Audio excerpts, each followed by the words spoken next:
Well, hello there, listeners. On this week's episode of the Better Than Fine podcast, my guest is Nick Bolhuis. He's the president of Neuropeak Pro, which is this cutting edge, revolutionary breathing platform. Not just wearable breathing technology, but also how can any of us benefit from changing our breathing? Really simple things like if you're breathing high in your chest, how do you evolve that breathing and where should you be experimenting? We get deep into some of the weeds around the neuroscience and what's happening physiologically, but we also have a nice surface level conversation that anybody could benefit and listen to. So it's real fun. I loved having him on, and I hope that you'll check it out this week on the Better Than Fine podcast.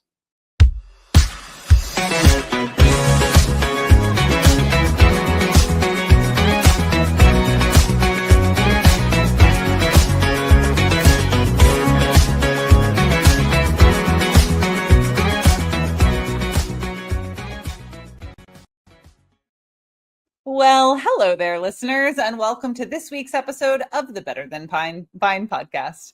I'm your host, wellness coach, and well-being educator, Darlene Marshall. And long before I worked in the fitness industry, I used to be an actor and a singer. My bachelor's is in acting and costume technology, and 20 years ago this fall, because I'm an elder millennial and now I say things like that, 20 years ago this fall, I was playing Helena in A Midsummer Night's Dream in a really big auditorium with no microphone support. And there are two monologues, if you don't know that show, in Midsummer Night's Dream, there are two monologues where Helena has these intimate asides with the audience. And she's sharing a glimpse into the doubt and the anxiety of what it's like to be a teenage girl who's in love with a boy who likes someone else. Oh, which means you don't really want to be yelling the lines at the audience. In that first soliloquy, she says, how happy some or other some can be. Through Athens, I am thought as fair as she. But what of that? Demetrius thinks not so. He will not know what all but he do know. And as he errs, doting on Hermias, so I, admiring of his qualities, boo-hoo-hoo. Well, that show was the first time I ever worked with a vocal coach on breath support, on breath work. And in that time working with her, I really learned about the way that the whole body becomes an instrument for breathing, and that it could change not just my voice, but my state of mind. It helped me to be relaxed and really present and ready to perform. And it's a good thing too, because unfortunately during that show, I got a throat infection, but I still managed to show up every night and make sure the back of the house could hear everything I had to say. But for whatever reason, maybe it's that I was in my 20s and I had, the dummy 20-year-old brain. I didn't put the two and two together. I didn't quite make the leap that the breathing work that I was doing for performance could be used in life performance in a variety of ways. At the time, I was already meditating.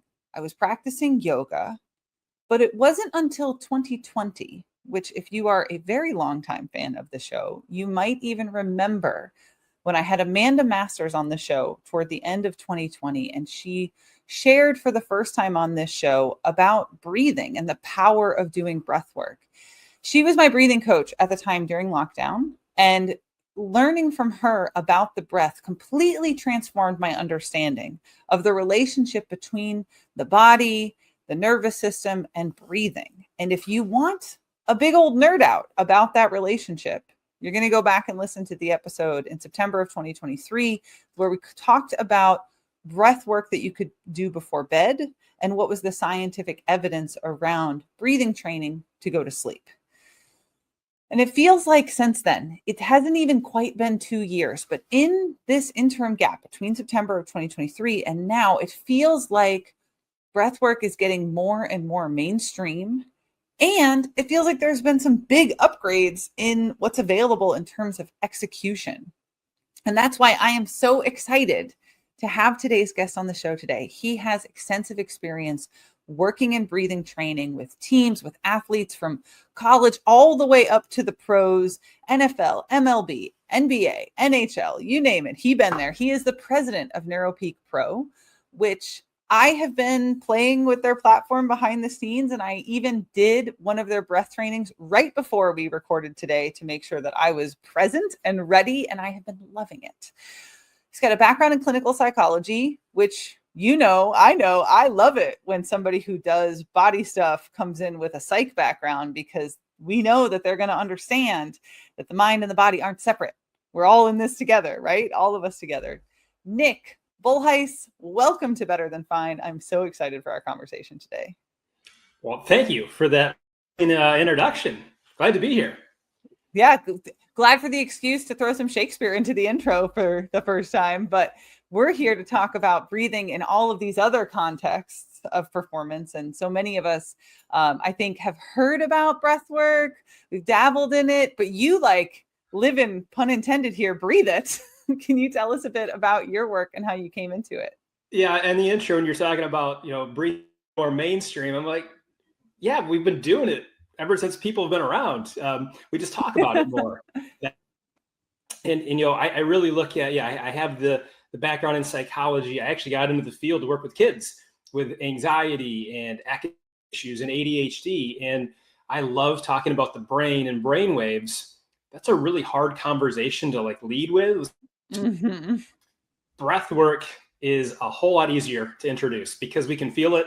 People are aware of it. And it just really goes for a great starting point for a lot of people when we're going to start to walk on a health journey with people.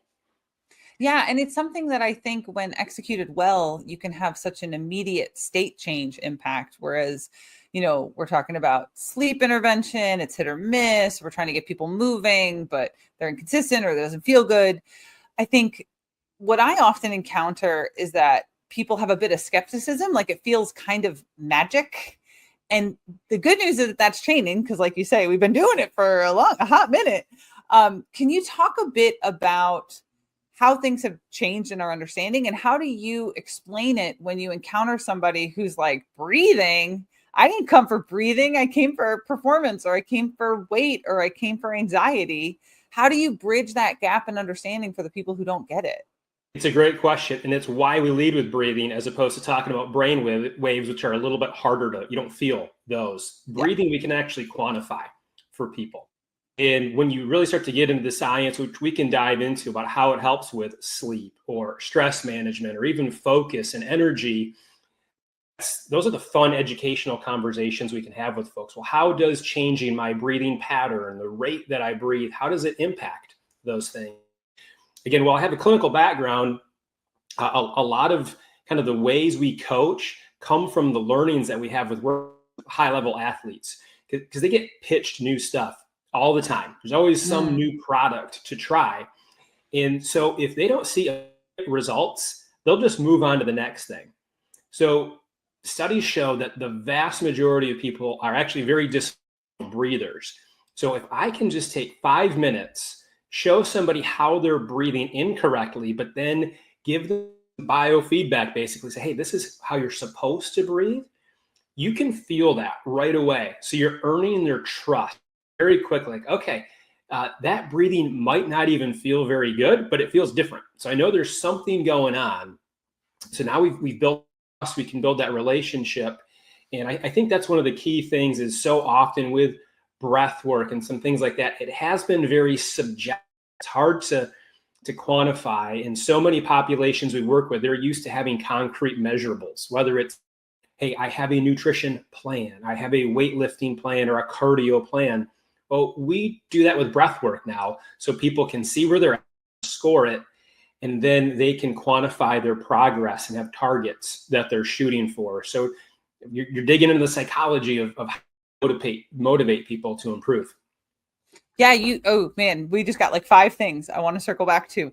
Let's just start with this first of explaining what's happening in the body. So you had said we can talk about what changes with sleep and performance and excited. And I've mostly been using on your platform, I've been using the one to get energized because I've been using it before I have to speak and talk. But what is actually happening under the hood in terms of the science of I'm manipulating breath length and breath holds, and what's that doing to a person's state that we're turning the dials on? Well, I love that you're using one of our exercises for energize and focus, because I think so often when they think of breathing, they right away go to relaxation. And yeah, the vast majority of people that we work with are probably looking for that, at least at different of their day or different seasons of life. But no, you can actually activate the nervous system as well through your breath work. So the parasympathetic and sympathetic responses, depending on the rate at which you inhale and exhale, you can manipulate stems of the nervous system right there. And so I have this really well-known that we work with. Everybody would know who he is. And I remember when we first met, he was like, hey, if you look at my scoring when I tee off early in versus an afternoon tee time, I always score worse in the morning. I'm kind of sluggish. It takes me a few holes to get going. So we did some testing on him to understand how his nervous system was functioning. And he was a little sluggish, a little parasympathetic. So developed some faster breathing exercises that were appropriate for his body that he could do to activate the system. Enough, he felt better. And so we can quantify the health benefits from it. But with athletes too, there is just this placebo effect sometimes. Like, okay, I'm doing something to improve my performance. He just felt more confident. Okay, I'm doing something measurable that is going to help me go to perform better. Yeah, I think I like to tell my clients when they say like, oh, but is it the placebo effect? I'm like, placebo effect is still an effect. What we care about is, did it change for you? If we're doing population level data or we're digging in deeper, okay. If we're going to make a blanket recommendation, but if we're looking at just you, what we care about is, did it work? And the placebo effect still in effect. But I want to bridge for the listener, if they don't know, parasympathetic, sympathetic, we can use breathing to excite our state. We can use breathing to calm our state down. And what we want to find is that optimal pocket of not being so excited that we become anxious, but not so downregulated that we want to take a nap, so that we can show up in the state that we want to be. I don't know if you want to add anything to that, but that's what I hear under the hood. You're exactly right. And that's why I tend to use the term balance a lot, because I don't want people to focus on thinking only breathing is going to calm them down. Because while it is a big thing we work on, it's to balance the nervous system and find that healthy balance between parasympathetic, which is kind of that rest recovery state, and sympathetic, which is fight or flight. I want them to be so they have the appropriate response to whatever is going on environmentally. Whether it's a pro athlete who has to go compete in a tournament or a game, it's an individual that has to record a podcast right now. They want to be sharp for an hour, or lead a board meeting, or just a parent who has a busy day in front of them doing all the things that as parents have to do all day long. So we try to be intentional with our word choice too, so people have the right understanding of what it is we're trying to accomplish for them. Yeah, I think the other thing I really appreciate about that balance lens and the way in which we're already like tiptoeing into this conversation is, so often, at least the people I encounter, they tend to only have encountered breath work through either maybe an app, but through yoga classes where it's kind of random seeming breathing exercises. And I think the other thing that you offer to this conversation and to our listeners today is a more specificity about like, well, what is it that you actually want? And let's apply the technique that gets you the thing that you want, instead of just, here's some random breathing thing, like go do a box breathing, go do a 4x4 where it's 4 in, 4 hold, 4 out, 4 hold, which might not be what my body needs to be balanced, or it might not be what my body needs to get to the state that I'm trying to get to right now. And so I think it's really helpful to have this window of what we're talking about, where it's specificity to performance, and also what's the state you are in now and what's the state you're trying to get to. Yeah. Yeah, exactly. And it's helpful that you've been able to use the platform. Hey, we're going to evaluate where you are at physiologically before we start to recommend breathing exercises, because everybody is unique. I use this example. We've had athletes over the years that'll reach out to us and say, hey, I've been doing this Navy SEAL breathing or box breathing that a teammate does. And it helps them to calm down after a game. But man, I don't feel good when I do it. Yeah. Well, yeah, if you've never done any breathing exercises, or your physiologically not trained, holding your breath for 4 seconds or 5 seconds will actually trigger a stress response in your body. And it will send you in the exact opposite direction that you're trying to achieve. So What those athletes don't always realize is that their teammate probably trained to that point. The SEALs obviously trained on how to breathe that way. They don't just start doing that. And like I said before, so often in wellness, performance, and health, you are using custom or individual training plans. You have to look at breath as an intervention because it so directly impacts your nervous system. You want to do things that are appropriate for you because it's not just this passive thing that, oh, it can do no harm. No, it will actually trigger things in your body. You don't do it the right way. And I think that's the differentiator for us. Obviously myself with more of the psychology background, I have colleagues that are more performance and wellness side. So we really combine our years of experience from two different directions to develop those custom plans for individuals so that we're meeting everybody where they're at using our unique experiences. Yeah. So you say meeting everybody where you're at, and is it really something that anybody can benefit from? Because certainly, you're talking about working with athletes, but you started working with kids who had anxiety and neurodivergence. I'm coming at it from the yogic side. Is it really anyone can benefit from this? And who specifically do you think gets the most juice for the squeeze? Yes. Well, everybody has to breathe to live. So yes, short answer. Yeah, We can check all that box. Check that box. If you're alive, you're gonna be breathing for the next 5 minutes. So I kind of joke, but it's At least. You're gonna be breathing, hopefully, for the next 5 minutes. Let's give 5 breaths a day. Like I think on average, most people are gonna breathe like 18 to 20,000 breaths per minute. If you do 5 minutes of good breathing, that's roughly 30 to 40 good breaths that we're asking you to take out of several thousand. It's not a huge ask. And we would find this in our clinical days where they come into our office, whether it's for talk therapy or neurofeedback or whatever. We just assumed they're around all day at work or at school, wherever. We would take those first 5 or 10 minutes of the session and just work on their breathing, foundational element of everything that we did. So not just those anxious people, not just the folks dealing with mood disorder. Hey, everybody can benefit from this breath work. And then when you apply that to like a performance population where somebody's coming to us and we want to really change their diet, change their exercise routine, that requires effort. Even how you're going to go shop for groceries, or somebody's sedentary, they sit on the couch a lot, they don't get a lot of steps. Making that effort to go to the gym is a huge ask for people. So working on their breath becomes that quick victory for somebody because they can on the couch and they're going to see improvement. They're going to feel it.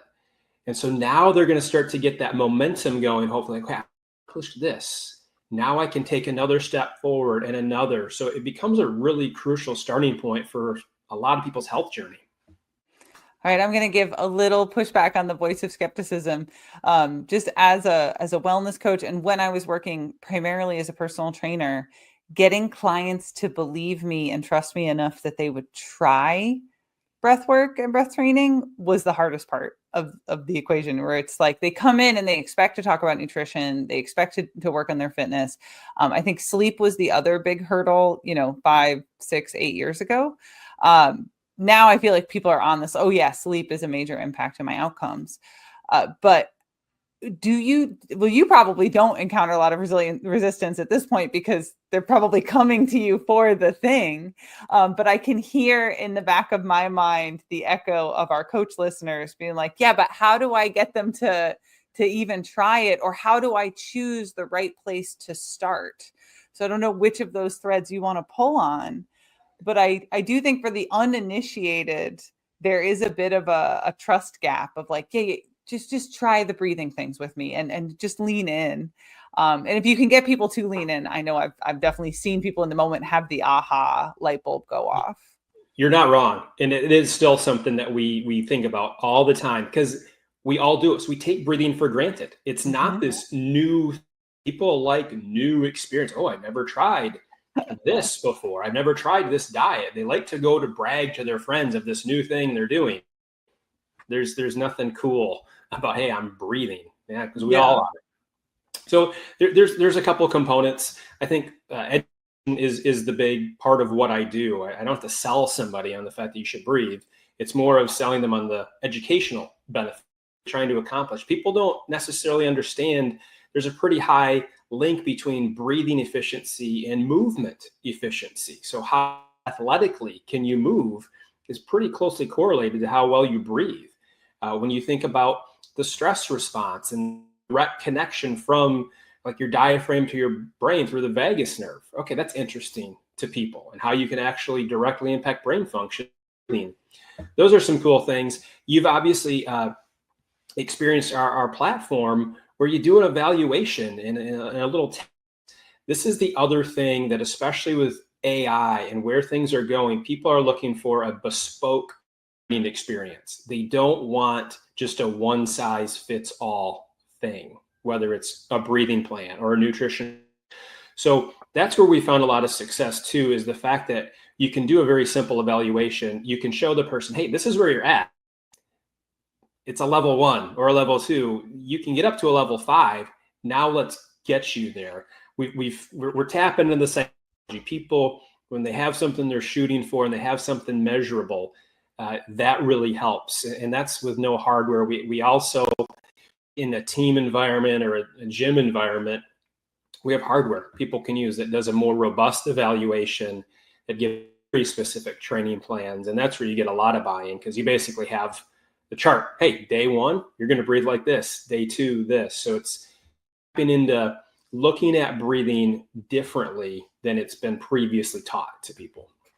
Yeah, I think the other thing I like to point out to people is how much manipulating your breathing can affect your mood and your state and your cognition, right? It's I think the excitability of the nervous system and the sleep and the relaxing is something people are like, okay, yeah, take a deep breath and that'll help.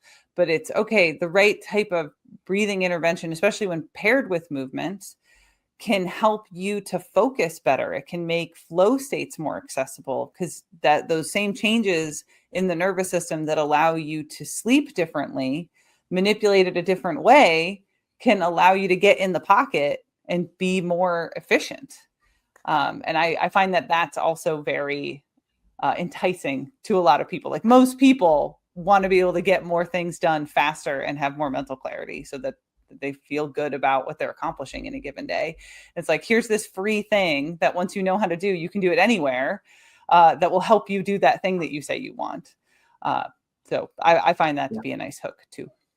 Completely. And I was just touching base with performance staff for one of our National Hockey League teams yesterday, talking about the summer training and looking back on, hey, how did things go last season as we look ahead to this coming season? And yeah, they're like, the guys did it. They really got to the point where, okay, we set up their plan at the beginning of the season, and then they just went and executed. Typically I like to update a plan over the course of time, as travel happens and all that. But so many of the guys in the like, nope. Once I learned how to do it, I know it was for me. I felt it. Yeah. I just did it all the time. Yeah. And go back to, you can feel it. If you take just a few minutes and you, as the coach, as an instructor, you walk them through how it feels different versus how they're typically breathing, and then you set the plan to go execute, they're going to see results fairly quickly. Yeah. And I like, the other thing I like about what you just said, first off, can we just nerd out for a second about how cool it is that you get to do breathing work with, like, how many people, who have been out there studying the breath, and, it's been 4,000 years of yoga and doing, breath work through yoga and all of that. And it is pretty cool that you get to go and collaborate at that level, right? I think that's really neat. Oh, it's not long. No, my wife gives me a hard time. Like, oh yeah, this NHL team I was working with, I can't say the athlete, but and for the listener, right before we got on, Nick was saying how he was just at this PGA event and one of their athletes, and I'm like, yeah, okay, top golfer, NBD. Yeah, I get. It's not lost on me. I will say, I was with one of our golfers, and he found out that one of our football players was joining the golf club that he's a member at. He's like, hey, do you think you could like maybe with him? Because I'd love to go golfing with him. I don't get rattled by a whole lot, but that was just kind of like, wow, that's pretty cool. I'm like connecting. You're like golf buddy matchmaker. Yeah, but trust me, when I get home, I'm still just dad, husband. Like they don't treat me any different at home. But no, it's fun. It's really cool. And I think the thing that keeps me grounded is I did not get into this line of work to work with athletes and all that. I mean, I love sports, coolest thing in the world. But again, I got started 20 years with kids with attention disorders and all that. And that still is like my passion. And so, yeah, there's the social proof of being able to name drop the athletes we work with. But if that convinces a kid to do what we do because like, oh, so-and-so, Jordan Spieth does this or Bryson does this, I want to be a better golfer on my high school team. Well, that's because we know that by learning how to breathe better, it's going to help with their stress when they're taking their exams and all that. That's where it all comes together for us. Yeah, it is pretty cool. I'm gonna toot my own horn. I might not be pro team, but I did get to teach our girls basketball team breathing work over the winter to help, because some of them were having some anxiety whenever they would make a mistake on the court, and it would take them out of the game. And it was really, they were costing them some big wins. And so they brought me in to teach them some breathing. That's awesome. So, it's not the NBA, but the Hoosick Valley girls team did much better after that because they could calm down and regulate. My daughter's a swimmer, and so her team has been a guinea pig for some of the things that we do. And it's like, hey, they think it's cool because it's Kayla's dad, all these athletes coming to work with us, and I'm like, well, I'm learning from you guys today, and how this goes and all that. So again, the things that we do, they apply to everybody, no matter what your walk of life is, whether you're a pro athlete, a college athlete, or regular people like us who are just trying to get through the day. It's low-hanging fruit that we can all improve on. So let's talk about what the variables are, because we've been alluding to them, but I want to make it explicit for our listeners so that they can play with it if they choose to. We're talking about inhales, exhales, breath holds. What other levers, unless I've got the wearable tech, which, most of us are not going to have the wearable tech. What are the levers we're pulling? Is it those three? And are there others that you think of as part of the operation here? I think that's a fair way to look at it. I really, too, though, we look at constructs of breath work, and everything we do is science-based. That's the one thing, while I love that the talk about breath has become very prevalent in the last 10 years, there still are a lot of techniques that maybe just don't have as much robust data behind them. I'm not saying we tend to lean towards things that we can back up with science and research. And so when you look at how we breathe, there's three components to it. There's the biomechanics of how we breathe. So looking at the depth and, muscle engagement. Are we more of a chest breather versus more of a diaphragmatic breather? So we want to kind of evaluate the biomechanics of how somebody breathes. There's the psychophysiological aspect, which I think that's probably more you're in my area of expertise. No doubt. Response. And how is breath impacting our stress response? Both how stressed do we get, but probably more importantly, how well can we recover from that stress? And then the third one is the biochemical aspect of how we breathe. So you think about like athletically, CO2 resiliency when that builds up. So we want to look at it from those three constructs, and then how can you improve in those three areas? Yeah, it's primarily looking at the breath hold component, inhale and exhale rate. Posture would be another way we would look at things as well. Then just, the education of deeper, slower breathing for the most part versus, the shallow chest breathing that most people. And like I said, we've developed some really simple ways to analyze where a person is at on three constructs, even without hardware, to then guide them into appropriate breaths and paces and respiration rates. I can't help but laugh because I have no idea if this is getting picked up by the microphone, but we're sitting here talking about breathing rates, and Princess, my dog, has just started loudly snoring. So if anybody hears that weird noise, that's Princess showing us her breathing quality. And along those lines, not of Princess's breathing, but of these ideas that you're sharing around the variables that we can manipulate. Obviously, if somebody's interested, they're going to seek out your platform. But if I'm just Jane on the street looking to improve the quality of my breathing because I want to feel better over the course of the day, what are the simple steps that anybody could get started with to improve the quality of their breathing for all of the different benefits that we've been unpacking? Yeah, no, it's a great question. And I get asked that a lot. They're like, hey, what can I do right now? I'm sure. And so I think there's a pattern, it's called resonance breathing, that, most people are going to get really good benefit from it. It'd be roughly 6 breaths per minute. There's a lot of data that shows that's a very healthy breathing pattern for people, which is really to some folks, because a lot of people are walking around 12 to 15 breaths per minute. And again, it goes to the depth of our breathing, is we're very shallow chest. If you've ever watched a little baby in the crib laying on their back, you see their little bellies go up and down. They're breathing properly. But over our day, we're sitting, our posture's off, we're stressed, everything just kind of comes up and forward. So breathe shallower. So if we can get somebody breathing closer to 6 breaths per minute, that's a great start. And so there's a couple different ways to get there. I tend to prefer a 4-1-4-1 pattern. That feels good to me and my body responds well. So basically that's you in 4 seconds, you pause for a second at the top, and then you exhale for 4 seconds with a little 1 second pause at the bottom. It's a very repeat rhythm that you can get in. And actually in our app, that's the default breathing pattern in our app that people would follow. Some people prefer a 5-0-5-0. They don't like that little pause. So they do a 5-second inhale, 5-second exhale, just a very simple rhythm. If that was the one thing that people tried, that's a really good start.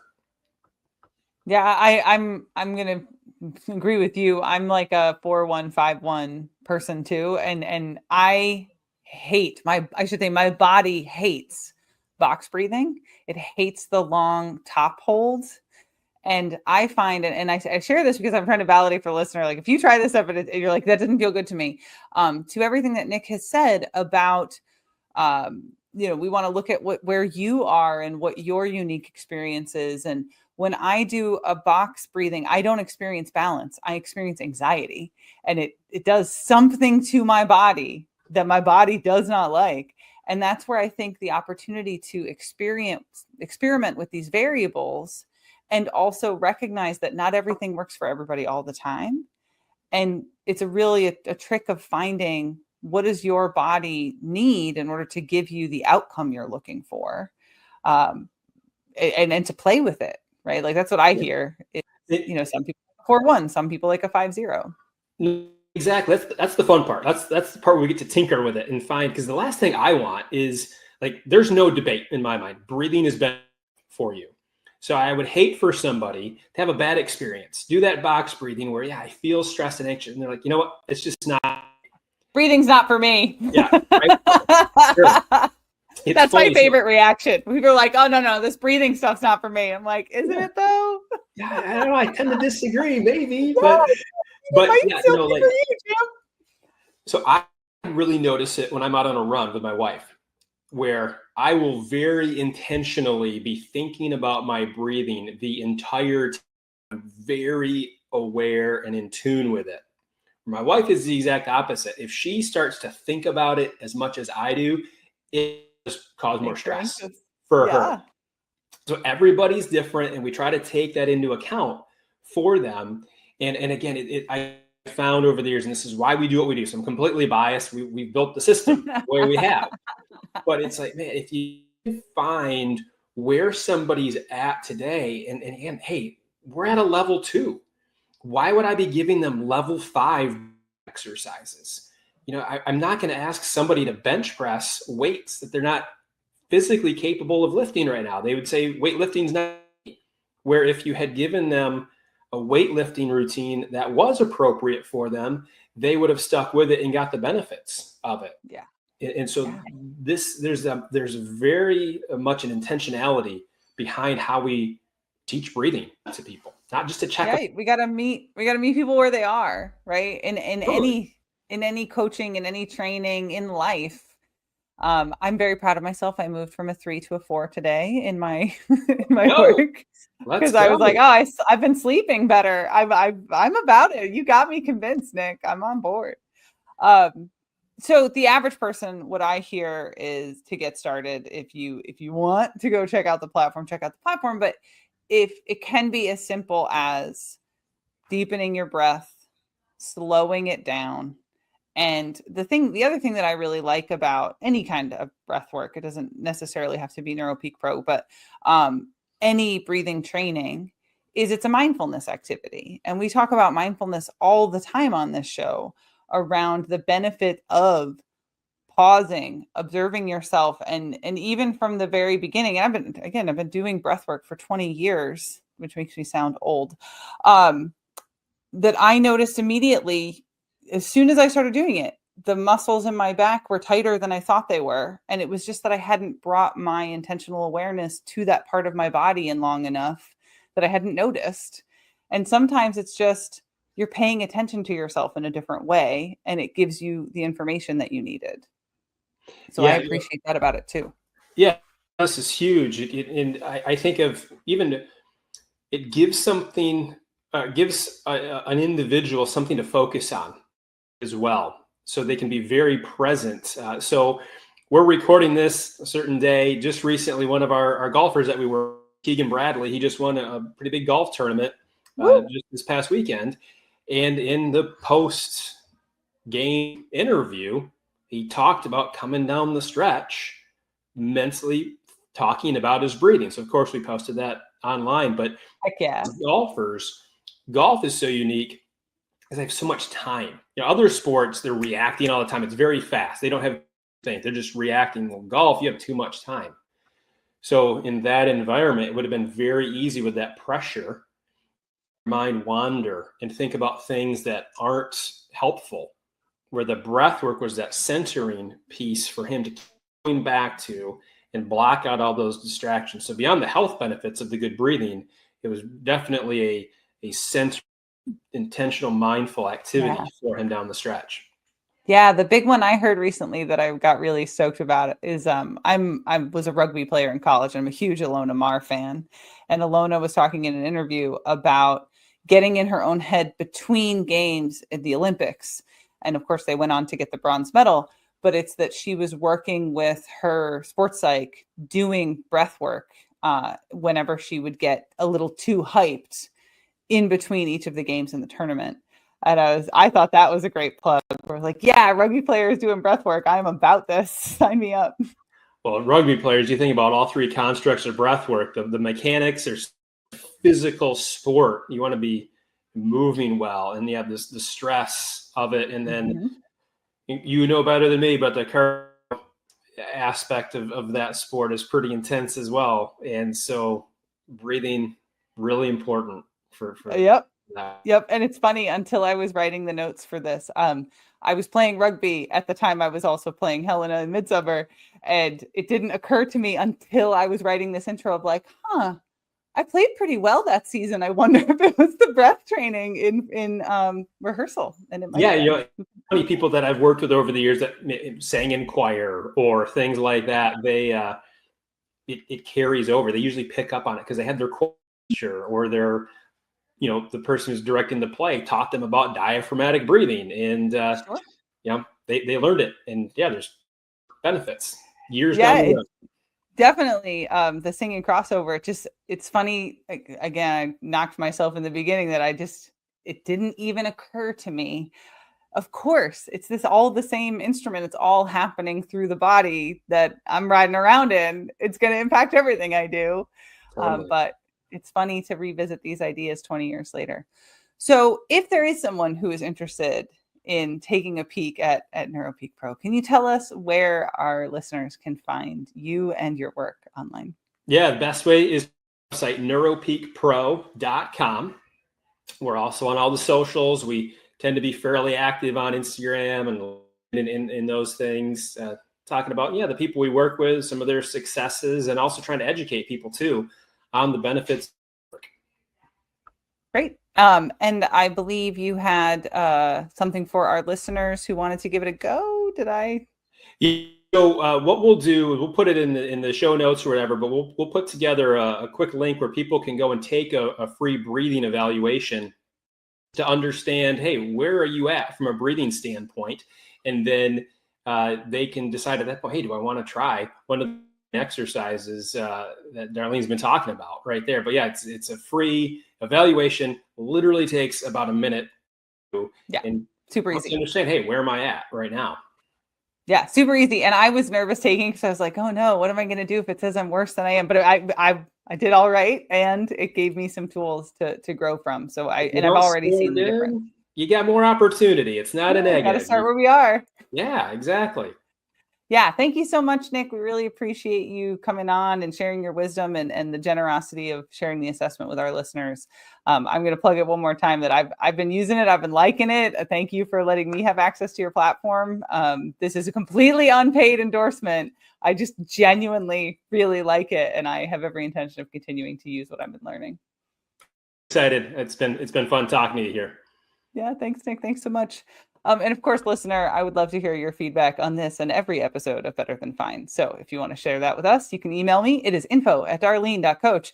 You can find me on Instagram, and I always check my DMs. That is also darlene.coach. And my website, wait for it, darlene.coach.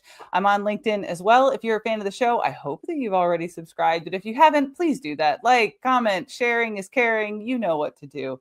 Thank you so much. Take good care of yourselves and be well.